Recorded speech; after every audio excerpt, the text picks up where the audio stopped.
นิยามของการขับเคลื่อนที่แท้จริงบ่เป็นเพียงการพามนุษย์เดินทางจากจุดหนึ่งไปหาอีกจุดหนึ่งแต่คือการขับเคลื่อนบุคลากรของชาติไปสู่ศักยภาพที่ให้ขีดจำกัดในวันที่ 30-31 สิงหาคม 2025 ที่ผ่านมาบริษัท Toyota ลาวได้เป็นส่วนหนึ่งในการสนับสนุนโครงการ Lao Offroad for Students 2025 ครั้งที่ 8 เพื่อระดมทุนไปช่วยเหลือนักเรียนอยู่ที่โรงเรียนมัธยมต้นหมกอกเมืองหัวเมืองแขวงหัวพันซึ่งเป็นโรงเรียนที่อยู่ห่างไกล2 ลี้และยังต้องการความช่วยเหลือและในวันที่ 19-23 เดือนตุลาปี 2025 บริษัท Toyota ลาวพร้อมทีมงานสหพันธ์ Lao Offroad และอาสาสมัครก็ได้เดินทางไปมอบเครื่องบริจาคและอุปกรณ์การศึกษาให้กับน้องๆยิ่งไปกว่านั้นบริษัท Toyota ลาวก็ได้อุปถัมภ์งบประมาณในการปลูกสร้างโรงเรียนหลังใหม่รวมมูลค่าหลายกว่า1 ตื้อกีบเพื่อช่วยเหลือน้องๆและสร้างโอกาสด้านการศึกษาเพื่อให้น้องๆมีอนาคตที่ดี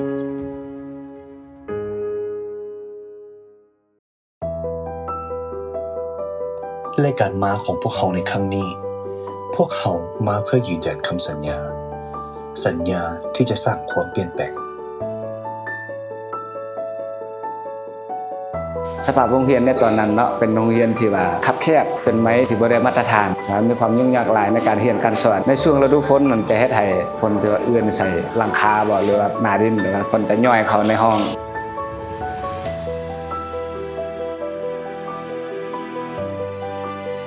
มื้อนี้ข้าพเจ้ามีความรู้สึกดีใจเป็นพิเศษที่ได้รับการช่วยเหลือจากบริษัทโตโยต้าลาวจำกัดเนทุนก่อสร้างโรงเรียนมัธยมต้นบ้านหุบกองพวกเขาเชื่อมั่นว่าโรงเรียนหลังนี้จะเป็นศูนย์ในการพัฒนาทรัพยากรมนุษย์ให้แก่เมืองหัวเมืองพวกเขาแล้วก็เป็นศูนย์ในการเรียนการสอนที่สร้างอนาคตสดใสให้แก่ลูกหลานเมืองหัวเมืองพวกเขา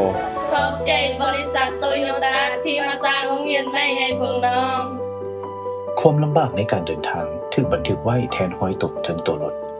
แต่คำมั่นสัญญาและความสำเร็จนั้นถูกบันทึกไว้ในห้อยยิ้มของเด็กน้อยนักเรียนทุกคน At Toyota, we believe the education is the foundation of our better future. So this project aims to support students from the challenging backgrounds by improving their learning environment.ในปีที่ผ่านมาโตโยต้าน้องได้มาเยี่ยมยามโรงเรียนแห่งนี้และได้เห็นว่าอาคารของโรงเรียนเต็มไปด้วยฝาแอมและบ่มีแสงสว่างบ่มีไฟบ่มีพัดลมน้องๆนักเรียนพัดตั้งใจมาโรงเรียนทุกมื้อและเฮาก็เลยเห็นถึงความตั้งใจและก็มีความประทับใจก็เลยได้ตัดสินใจสร้างโรงเรียนอาคารหลังใหม่ให้แก่พวกเขาได้สนับสนุนในการสร้างอาคารหลังใหม่ซึ่งประกอบมี4ห้องเรียนซึ่งอาคารหลังนี้บ่ได้เป็นเพียงแค่เป็นบ่อนเรียนเนาะแต่เป็นบ่อนห่มเงาให้แก่น้องๆและก็เปรียบเหมือนบ้านหลังที่2ให้แก่พวกเข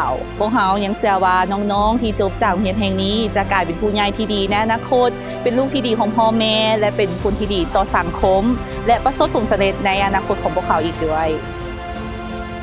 อาคารเรียนหลังนี้คือรากฐานที่สำคัญสำหรับผู้นำสำหรับแพทย์หมอวิศวกรและบุคลากรของชาติรุ่นต่อไปในฐานะโตโยต้าพวกเขาบ่เพียงแต่สร้างห้องเรียนพวกเขาสร้างสะพานแห่งความหวังสะพานที่จะพานักเรียนเหล่านี้ไปสู่อนาคตที่สดใสและให้ขีดจำกัด